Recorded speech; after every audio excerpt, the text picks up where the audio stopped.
Hey, it's the very good Dr. Glenn Livingston with thefuturecravings.com. And I am the author of this book and 7 other best-selling books on Amazon, totaling over 1 million readers and 20,000 reviews, with almost 2,000 paying clients in my previous programs to help people stop overeating. I'm a Psychology Today author with over 1 million readers and a previous consultant to Fortune 500 clients. I'm here today to talk to you about 19 things that cause food cravings and what you can do about them. Let's get to it. The first thing that causes food cravings is lacking clarity about what healthy eating means for you personally. If you don't know where you're going, you'll end up someplace else, Yogi Berra said. And my grandfather said with food, if you don't know what you're aiming at, you'll probably hit something else. We need at least one precisely defined, simple rule. Something that you could and would do that's not too burdensome, but which really delineates and distinguishes the difference between healthy and unhealthy eating. Like, I'll never go back for seconds again. Now, once you have that, you'll be able to tell what thoughts, feelings, impulses, images, emotions are leading you to hit something other than your bullseye, to aim at something other than your bullseye, and therefore you'll wake up and have the opportunity to do something about it. If you're aiming at a fuzzy bullseye, if you're playing blind archery, then you're probably not going to hit the target. So you got to start with a very well-defined, clear target. Once you have that, once you put that rule in place, like I'll never go back for seconds, you're going to stimulate your inner rebel. Some people call it their food monster, some people call it their inner pig, other people call it their creature, and your creature is going to cry for crud. Your creature is going to cry to get you to break the rule. For example, you might be finishing up your meal and you hear a little voice that says you can go back for seconds because obesity is genetic. Your parents were fat, so you're doomed, and you might as well enjoy the indulgence and break your silly food rule. Well, you can disempower that by looking at the logic between it. The food monster says obesity is genetic, but genetics actually accounts for a little less than half the variance in obesity if you do the research. Diet and lifestyle are actually more important. Besides, even if you're dealt a bad hand of cards, shouldn't you play it the best that you can? Does it follow that if your parents were both obese, that you should eat as much as you can and try to get as obese as possible? Or does it follow that you have a slightly higher mountain to climb, maybe a lot higher mountain to climb, but you should play those cards the best that you can and live the best life possible? So you eliminate your excuses by logically proving them wrong. The other thing that causes food cravings are these false alarms in the brain. Did you ever wonder where we have jokes like, just hand over the chocolate and nobody gets hurt? Have you ever made a rule or committed to a diet and read a really important book over the weekend and got all excited and got all your food prep done, and then Monday afternoon, you're sitting at a Starbucks and something's calling to you at the counter. And before you know it, you're saying, F it. Well, it turns out that there are physiological experiences underneath that screw it, just do it, or F it, I just want it experience. And you can learn to turn off that reaction. It's a falsely perceived emergency by the part of your brain that's responsible for your survival. And you can do things like get more solid nutrition throughout the day so your brain doesn't perceive that it needs the calories. You can engage in parasympathetic breathing, which has to do with breathing out for longer than you breathe in. It turns out when there is an emergency, like running from a hungry tiger, you'd be going but when it's okay to rest and digest and follow your plans and pursue your long-term goals, which is what weight loss and healthy eating and pursuing your health and fitness have to do with, then you have the time to breathe in and breathe out for a longer period of time. So breathing slowly and carefully, breathing out a little longer than you breathe in, can turn off that reaction. There are things like adequate hydration and sleep, getting enough dopamine in other ways like sunshine or yoga or cold showers or movies or pictures or more. Pictures of things that you like. Like I have pictures of my sister's kids and my hiking trips and everything like that I can look at if I'm having a craving. You can turn off those false alarms, is what I'm saying, by getting yourself some other dopamine. Also, not having powerful enough motivation. Most people get all jazzed up about being good for a while, but that motivation doesn't last. It waxes and wanes. What we found in our research that there are certain kinds of motivations. We did a long-term follow-up study for a couple of years. We let it run on our survey systems, and we had almost 900 people take that survey, and we found among the people who lost weight short term and gained it all back or more, that there was way too much focus on losing weight itself. Paradoxically, the focus on losing weight quickly, especially the panic about getting it done quickly for a wedding or a social event or something like that, that creates that sense of emergency and paradoxically makes it harder to lose weight. So I always say the fastest way to lose weight is slowly. Also, shame almost never works. It might get you started. You might pass by the mirror and not like what you see. Someone might have made an annoying comment, but shame does not appear to be a good long-term motivation.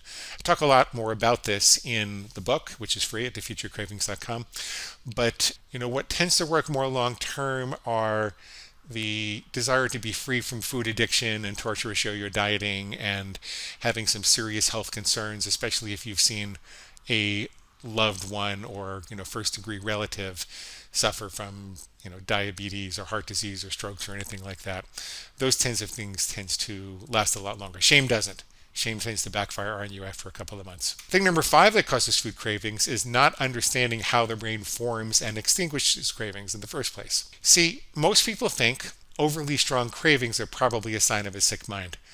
But what if instead they were the sign of a natural, healthy brain function which doesn't serve us well in the modern food environment? What if having really strong cravings meant that you had a healthier brain than other people, which the modern food industry could take more advantage of because of the strength of your cravings? Also, not understanding how extinction curves work. Most people think it goes straight down, and then they're really surprised when there is what we call an extinction burst, a really big jump in cravings that's almost worse than you've ever had before after a few days of trying to get rid of a daily craving by not reinforcing it.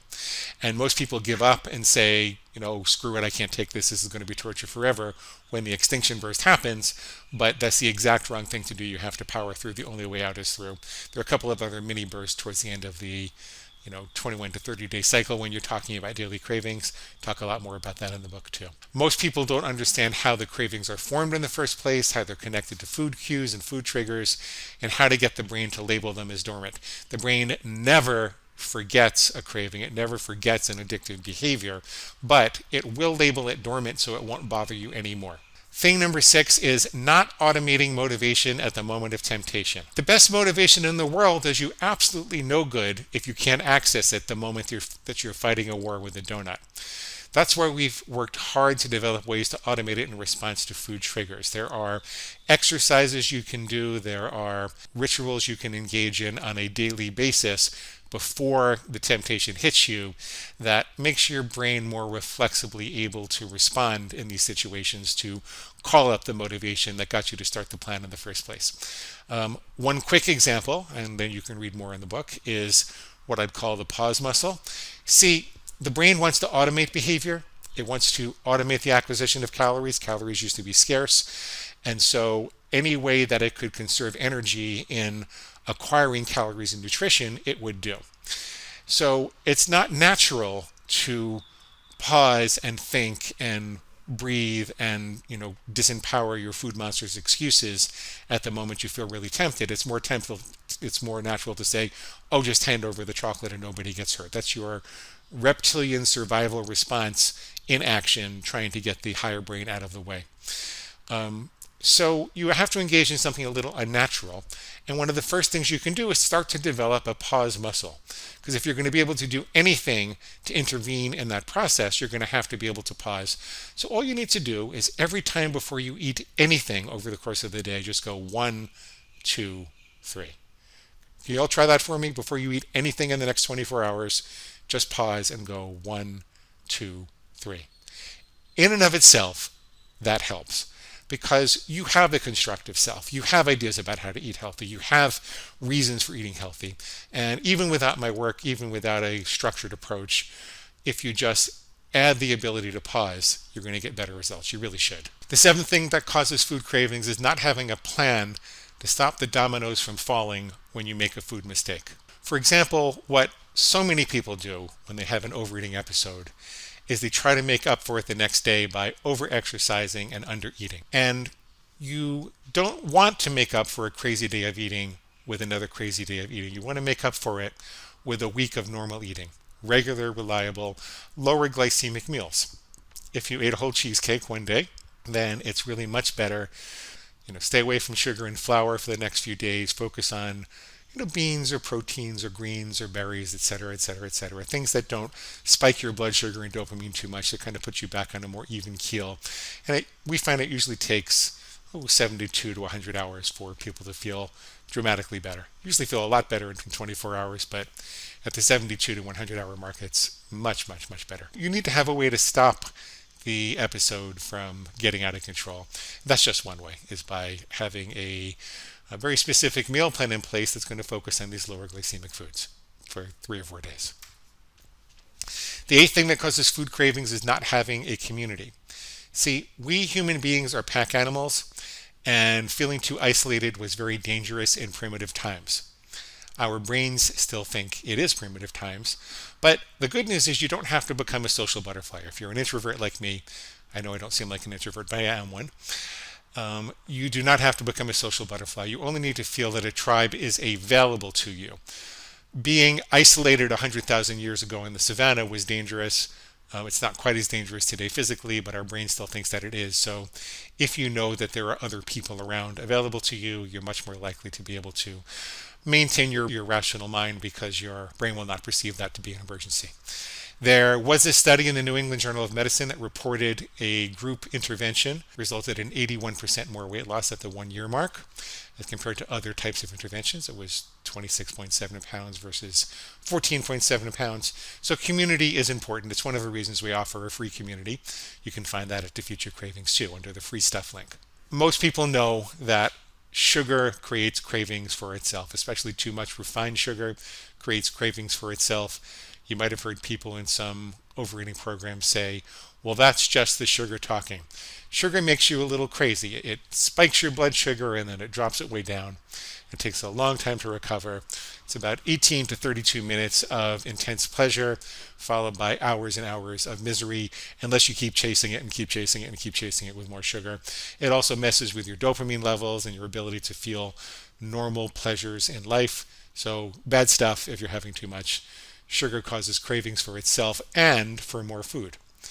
Sugar-free stuff also causes cravings for itself. The interesting thing about sugar-free treats, quote-unquote treats, is that they do reduce calories consumed at a given meal in the research, but they do so at the expense of making you want to eat about 20% more calories for the day as a whole.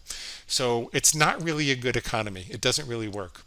So if you can get a good deal of the sugar-free stuff out of your system, you're going to be experiencing less cravings overall. So it's really interesting. Having sugar-free foods makes you crave a higher volume of food overall for the day. There are 9 more things that cause food cravings. I will go over them in detail in another video, but they can be too much flour for very similar reasons as food. Too much alcohol. The alcohol doesn't necessarily create the food craving in and of itself, but it disempowers your executive function. It makes it hard for you to pause and think and act rationally. And most women tell me that if they have more than one drink, unless they're very large women, more than one drink, that they're unable to stick to their food rules at a meal. Men tell me that that's usually about 2. Some people can't have any. So too much alcohol can cause cravings. Breathing shallowly for the same reasons we talked about before. When you're breathing very shallow, your brain thinks you're preparing for an emergency. If there's an emergency, then we must need more caloric resources. Nom, nom, nom, nom. Let's get them as quick as we can. There are visuals and cues. The sign at the donut store, the logo, the brand, the smell of the ocean and the heat of the sun in your face at the beach and the feel of the salty air and the sand might make you want ice cream. Certain emotional states, feeling too angry or sad or depressed or lonely, that can generate a craving also. That doesn't mean you have to act on that, but it can generate the craving.